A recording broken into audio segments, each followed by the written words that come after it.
One of the first things that you'll notice when you launch Photoshop CS6 are the changes to the user interface.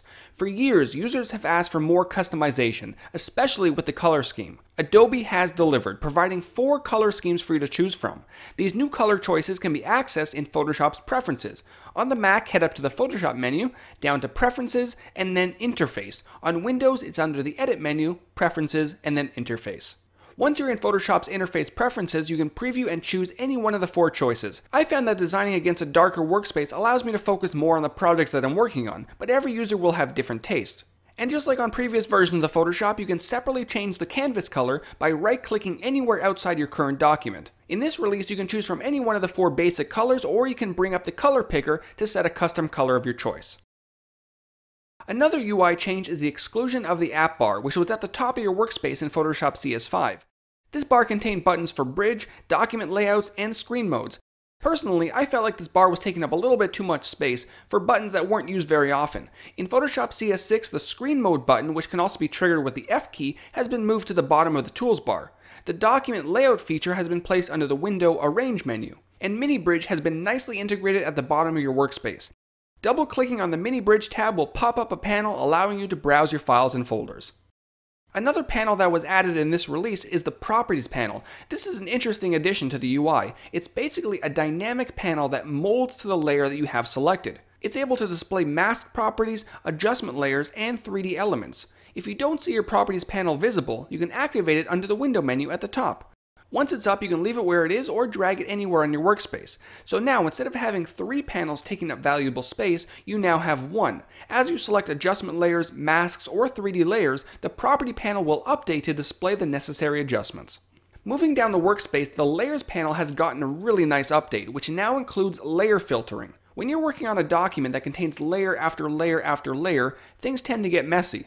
The Layers panel in Photoshop CS6 allows you to tell Photoshop exactly which layers you want visible. This drop-down menu triggers the type of filtering that will occur to your layers. You have options such as kind, name, effect, mode, attribute, and color. Selecting kind will allow you to filter by the different layers that are available in Photoshop, such as pixel layers, which is basically non-vector layers, adjustment layers, type layers, shape layers, and smart objects. Of course, if needed, you're free to choose more than one filtering method. If you want to only view adjustment layers and shape layers, you can easily do so. The next option is name, and as you may have guessed, selecting name will allow you to search for a specific layer by name. The Effect option allows you to filter your layers by layer style. For example, if you want to see all layers that contain an outer glow, it's as easy as selecting outer glow from the drop-down. The next option is Mode. Just like Effect filters by layer styles, Mode filters by blending options. The Attribute option contains many self-explanatory variables for you to choose from. Do you want to see only visible layers? How about only hidden layers? Locked layers, layers with layer effects, and so on. And finally, if you're an organization freak, you're going to love color filtering. This allows you to view only layers of a certain color. If you've never color-coded a layer before, it's as simple as right-clicking on the layer and choosing a color. Another neat UI change I want to point out is the addition of rich cursors. Whether you're cropping your image, making a selection, or creating a shape, a nice overlay will accompany you, showing you the dimensions of the area you're creating. If you want a different unit to be displayed in the overlay, you can change it by going into your Units and Rulers preferences and switching the Rulers unit. Photoshop CS6 has also received a lot of performance enhancements. Let's do a quick comparison using the Liquify filter. Here we are back in Photoshop CS5.